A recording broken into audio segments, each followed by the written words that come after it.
Panibagong araw na naman mga tropa ang masisilahin nyo sa buhay ko. Unang-una, thank you our Lord dahil ginising pa niya ako.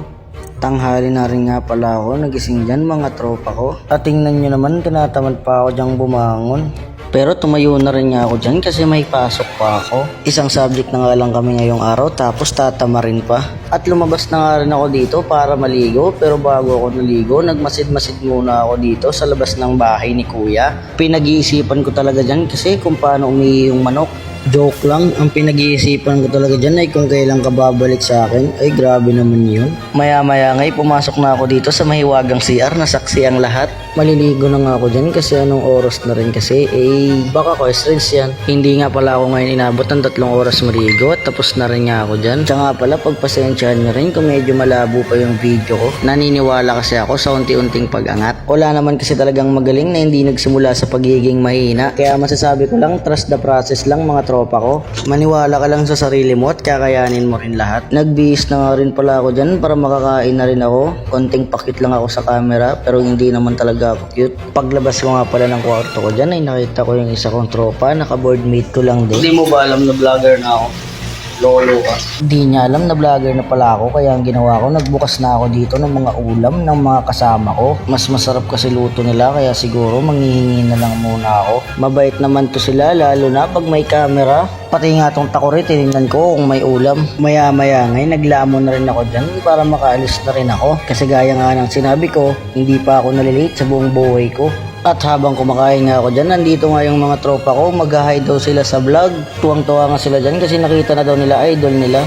Naglagay na nga ako ng toothbrush at toothpaste para makapagsimula na ako magsipilyo. Pero yung ulam ng tropa ko, ginawang swimming pool ng langaw. Sabi nga nung langaw dyan, nalulunod na siya sa tuwa. At mukhang ready na nga ako dyan at okay na para pumunta na ako ng school.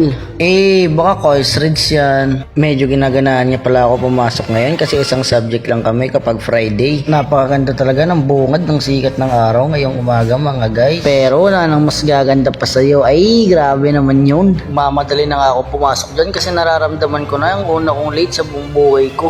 At nung nakarating na ako sa classroom, di nga kayo nagkakamali at nagsisimula na silang lahat. Nagche-check pala sila ng test paper kaya ayan.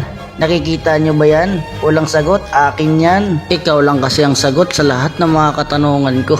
Ay, grabe naman yun. Kaya wala na ako nagawa dyan kundi napakamot na lang ako sa ulo. Pero buti na lang at hindi ako nag-iisa. Yung tropa ko din, madami din siyang blanco sa kanyang test paper. At tumagilid nga yung utak ko parang yung video nung pinasagot na ako ni ma'am sa unahan. Pero syempre, nakasagot tayo dyan. Hindi pwedeng hindi. Baka quiz reads yan. At nainggit nga pala yung tropa kong si Randolph. Gusto niya, siya rin. Pero sabi niya kay ma'am, wag na lang. Sa susunod na lang ako ma'am, di ko pala alam. At dyan banda, napatulala na lang ako sa kuha ko sa exam. Hindi naman mataas kuha ko pero hindi rin ganun kababaan. At sa part na to, tuwang-tuwa nga kami dyan nang biglang sinabi ni ma'am na she will give chance daw para mag-retake. Kaya nung sinabi ni ma'am na ganun, umuwi na ako. Joke lang, uwian na talaga niyan. Ganun lang ka-basic ang ginawa namin sa school ngayong araw na to. Pero bago nga pala ako umuwi ay dumaan muna ako sa pabilyon ng school namin. Intramurals kasi ngayon, manunod sana ako ng basketball pero wala na pa akong naglalaro kaya umuwi na muna ako. At pag uwi ko nga pala sa BH, nakita ko tong tropa ko na nakaporma na at maglalaro nga yan ng basketball. Sabi ko nga pala sa kanya dyan, itira mo kahit di abot. At pagkatapos ko magbihis, nilinis ko na muna tong kwarto ko. Kasing dumi na kasi ng utak mo. Joke lang, magulo na rin kasi talaga ang kama ko dyan. Kaya kailangan ko na munang bawasan yung mga nakakalat sa higaan ko. Di kasi ako nakapaglinis nitong mga dumaang araw kasi busy rin kasi ako. Kaya ngayon lilinisin ko na para maging maayos na tayo. Uy, grabe naman yun. Sabi kasi ng mama ko, kapag madumi daw ang kwarto mo, hindi ka tatabihan ng anghel. Bali bed spacer nga lang pala ang boarding house namin dito. Bali 4 na kama sa isang kwarto. Kaya hindi talaga maiwasan yung mga gamit namin dito yung magkakagulo. Pero okay lang yun. Ang importante lahat kami dito nagkakasundo. Kasi dapat kahit hindi Pasko, dapat talaga magmakan at magbigayan. Kaya shoutout nga pala sa mga tita ko dyan. Dapat magbigayan. Grabe naman yun. Masipag din talaga ako mga tropa kumilos sa gawaing bahay lalo na pag may kamerang nakatutok. Kaya ilang minutong nakalipas ay lumabas na rin ako kasi di ko din alam kung ano pang susunod kong gawin. At habang naglalakad-lakad nga lang ako dito sa labas ng BH ay nakita ko to sa labas namin. Ginagamit niya pala to ng ibang boys dito sa amin. Matagal-tagal na rin akong walang exercise kaya ito susubukan natin. At habang binubuhat ko nga yan, para ako nakainom ng bonakid, batang may laban. Kunwari malakas pero yun pala nahihirapan na ako dyan. Sinubukan ko na nga rin yung isa kung kaya ko. At habang nagaganyan ako, bigla akong naalala, miss na kita. Ay grabe naman yun. At dito nga banda, nagmalakay Dylan Diaz ako dyan. Kunwari nasa Olympic ako.